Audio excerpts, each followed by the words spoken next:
도심 속 공원. 우리가 흔히 사용하는 공원이라는 단어, 영어로는 park라고 하죠. 그런데 이 단어의 어원이 무엇인지 아시나요? 사실 park는 원래 수목을 가꾸고 가축을 기를 수 있도록 울타리를 두른 곳이라는 뜻에서 비롯된 단어입니다. 흥미롭게도 여기에는 공공이라는 의미가 내포되어 있지 않습니다. 그렇다면 공원이 언제부터 지금처럼 공공의 공간이 되었을까요? 바로 산업혁명 이후입니다.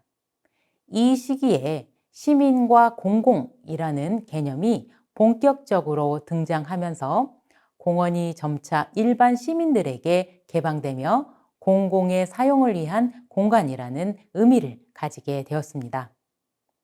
오늘날 우리가 알고 있는 공원, 즉 퍼블릭 파크는 이렇게 만들어진 것입니다.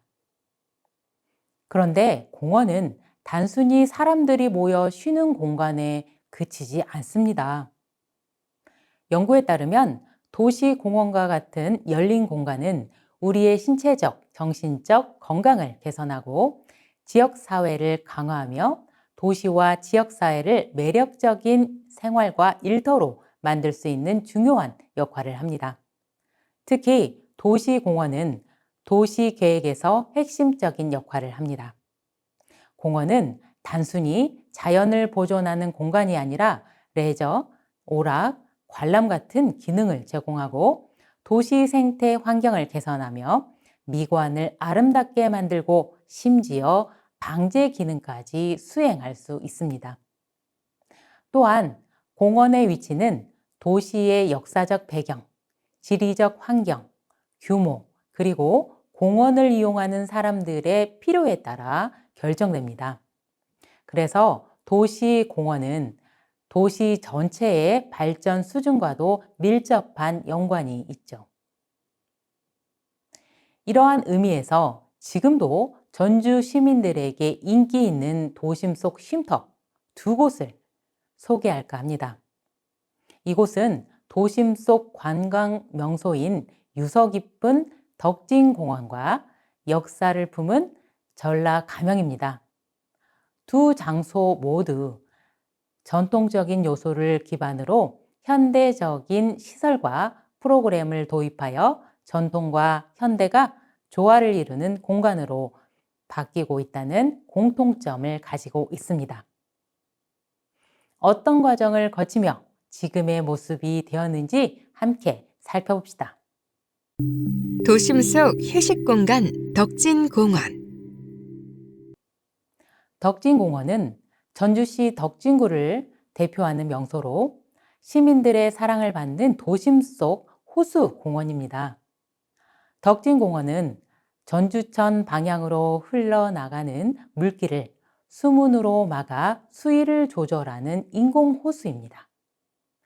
이름인 덕진은 큰 나루터를 뜻하며 역사적으로도 의미가 깊은데요. 동국 여지승남에는 이곳을 덕진지라 기록하고 있습니다. 덕진구라는 이름 역시 이 호수에서 유래했다고 합니다. 덕진공원은 전주 시민들에게 추억과 이야기가 깃든 장소로도 유명합니다. 2020년 콘크리트 연화교가 신설되기 전까지 연못 중앙에는 아치형 현수교가 자리하고 있었습니다. 연꽃이 만개할 때면 이곳은 연인들의 데이트 장소, 가족들의 소풍 장소, 학생들의 수학여행 코스로 인기가 많아 사람들로 북적였습니다. 호수를 가득 채운 연꽃, 오리배, 그리고 음악 분수 쇼는 방문객들에게 다양한 체험을 선사하며 아름다운 추억을 남기기에 충분했습니다. 이러한 덕진공원은 오랜 역사와 풍류를 간직한 명소이기도 합니다. 먼저 덕진공원의 조성은 명확히 밝혀져 있지 않지만 다양한 설화와 기록에서 그 기원을 추정해 볼 수 있습니다. 예를 들어 후백제의 견훤이 도성을 방어하기 위해 이 연못을 만들었다는 설, 고려시대에 이미 이곳에 호수가 있었다는 설, 또한 조선시대에는 전주의 지형적 특성과 풍수지리적인 이유로 덕진 연못이 조성되었다는 이야기가 전해지는데요. 전주 북쪽에 산이 없어 기운이 북서쪽으로 빠져나간다는 풍수적 약점을 보완하기 위해 건지산과 가련산을 잇는 제방을 만들어 저수지를 형성했다는 것입니다. 또한 그 아름다움은 전주 팔경에도 등장합니다. 여러분, 혹시 전주 팔경에 대해 들어보신 적이 있으신지요? 조선 후기 추제 조수삼은 전라도 관찰사로 전주에 머무르며 1835년에 지역의 경치와 문화적 아름다움을 시로 담아냈습니다. 그의 시는 당시 전주의 아름다운 풍경을 세세히 기록했으며 후세 사람들은 그의 시 중 전주의 대표적인 명소들을 골라 전주 팔경으로 묶어 전주를 대표하는 경관으로 전해지고 있습니다. 그 가운데 덕진체련이 포함되어 있는데요. 덕진체련이란 저녁 노을을 달빛 아래 피리 소리를 들으며 고기잡이하는 등불 아래 덕진 연못의 연꽃을 바라보는 모습을 읊은 시입니다. 그 내용은 다음과 같습니다. 체련곡 노래소리 높아질 때 배를 끌고 나서니 물오리 놀라 일어나니 연잎이 막도다. 놀이배를 타고 점점 꽃밭 속에 들어가니 온통 붉은 속에 사람은 보이지 않네. 어떠신가요? 연꽃 향기가 가득한 사이로 놀이배를 타고 가는 모습이 상상되시는지요? 덕진 연못의 가장 큰 특징은 연못 절반가량을 차지한 연꽃입니다. 이 연꽃은 단오를 전후로 피기 시작해 약 한 달 동안 절정을 이루며 덕진 연못의 대표적인 볼거리로 자리 잡고 있습니다. 단오가 되면 전주 시내의 아낙네들은 창포물에 머리를 감기 위해 이곳을 찾았다고 하는데요. 놀이배를 타고 연밭 속으로 들어가면 연꽃으로 둘러싸인 환상적인 꽃의 바다를 만끽할 수 있었습니다.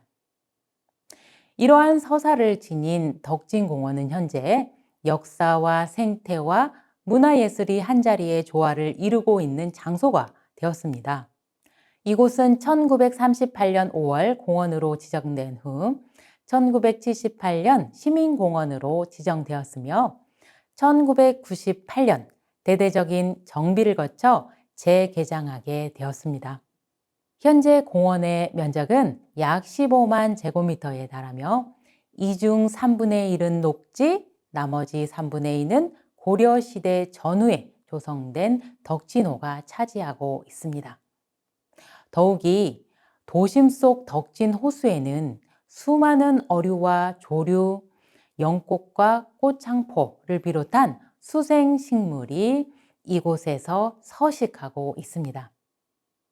또한 공원의 탐방로는 정문인 연지문에서 시작해 삼층 석탑, 연화교, 풍월정, 취향정을 지나 수변 무대와 음악 분수까지 이어지며 이 과정에서 공원의 아름다움과 역사를 온전히 느낄 수 있습니다. 공원 곳곳에는 동학운동 지도자 전봉준, 손화중, 김계남의 추모비, 전북 출신 시인들의 시비, 한국법조 삼성의 동상 등이 있습니다. 그러나 시간이 흐르면서 시설물들이 노후화되었고 이를 해결하기 위해 전주시는 2015년부터 2024년까지 리모델링 사업을 진행하며 공원을 새롭게 단장했습니다. 전통, 생태, 그리고 문화를 담은 한국 전통 정원으로 새롭게 단장하였습니다. 특히 덕진공원의 중심을 이루던 연화교와 연화정은 대대적인 변화를 겪었는데요. 기존에 철제 구조물로 되어 있던 연화교는 전통 석교 형태로 새롭게 재건축되었습니다. 또 연화정은 철거한 뒤 전통 한옥 형태의 도서관으로 탈바꿈했습니다. 연화정 내부에는 시민들이 독서를 즐길 수 있는 연화당과 문화공간과 쉼터 역할을 하는 연화루가 있습니다. 지금도 여전히 덕진공원은 바쁜 도시민들이 잠깐이라도 자연 속에서 편안히 문화를 즐길 수 있는 공간으로, 또한 연못과 녹지를 통해 도시의 생태적 균형을 유지하고 다양한 동식물의 서식지로 중요한 역할을 하고 있습니다. 전라 가명의 과거와 현재. 조선시대의 관원들이 근무하는 곳을 관아라고 불렀습니다. 그 중에서도 각 도의 관찰사가 직무하는 관아는 가명이라고 했죠. 조선시대 전라도는 지금의 전라남도와 전라북도, 그리고 제주도를 포함하는 광대한 지역이었습니다. 이곳의 관찰사인 전라감사는 행정, 사법, 군사 업무를 총괄하는 최고 책임자로 전라도 56개 군현의 수령들을 지휘하며 전주의 통치 행정을 이끌었습니다.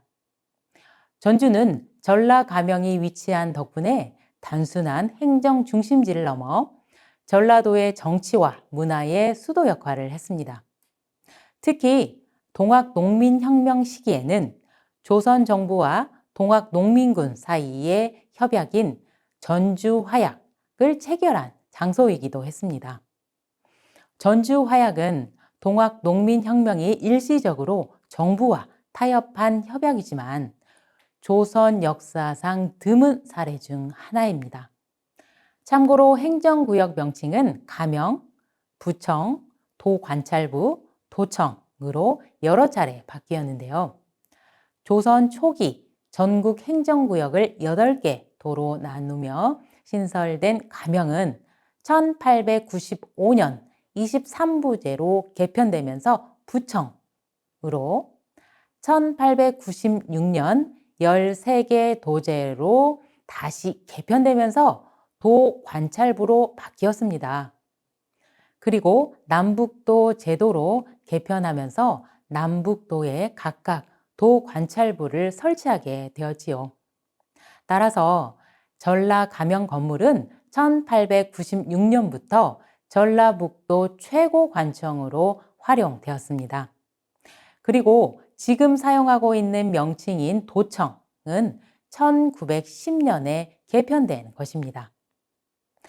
다시 앞부분과 연결하여 전라 가명은 조선 왕조 500여 년 동안 전주의 중심에 자리 잡고 있었습니다. 그러나 일제강점기를 거치며 가명의 본 모습은 대부분 사라졌습니다. 1910년 전라 가명도 일제 통치 체제 아래 행정 업무를 수행하는 공간으로 전락하게 됩니다. 전라 가명의 중심 건물인 선화당은 도청의 부속 건물로 이용되었지요. 조선시대에는 관찰사가 진무를 보던 핵심 공간이었지만 이 시기에는 그 역할이 축소되고 상징적 의미 또한 희석되었습니다. 이후 선화당은 1951년 한국전쟁 시기에 화재로 소실되었습니다. 이후 전라 가명의 많은 공간이 소실되거나 다른 용도로 전환되며 전주의 역사적 상징성도 함께 약화되었죠. 이렇게 전라 가명은 다양한 역사적 변화 속에서 아픔과 실현의 흔적을 남긴 공간이 되었습니다. 이후 전라 가명 복원에 대한 논의는 2005년 전북도청이 신도심으로 이전하면서 본격적으로 시작되었습니다. 복원의 목적은 전주의 역사적 정체성을 되살리고 원도심을 활성화하며 전통 문화 도시로서의 위상을 높이는 데 있습니다. 복원 사업은 동편 부지와 서편 부지로 나뉘어 진행되었으며 선화당, 내화, 연신당, 관풍각, 비장청 등이 복원되었습니다. 복원 과정은 2017년 본격적으로 시작되었으며 2020년 10월 1단계 사업이 완료된 뒤 전라가명은 시민과 방문객들에게 다시 문을 열었습니다. 복원된 전라가명은 경기전, 풍남문, 한옥마을, 남부시장 등과 연계해 문화관광벨트를 형성하고 전주의 전통 문화를 널리 알릴 수 있는 공간으로 활용을 꾀하고 있습니다. 물론 아직까지는 인근의 한옥마을이나 경기전에 비해 찾아오는 사람들이 많지는 않습니다. 하지만 전라가명을 통해 전주가 조선시대 전라도 통치와 행정의 중심지였으며 동학농민혁명과 같은 역사의 변곡점을 품은 중요한 지역임을 간접적으로 보여주고 있습니다. 복원된 전라가명은 이러한 전주의 과거와 현재를 잇는 연결고리 역할을 하고 있으며 전통문화도시 전주의 위상을 높이는 중요한 역할을 지금도 이어오고 있습니다. 즉, 전주의 전통과 정체성을 보여주는 중요한 장소입니다.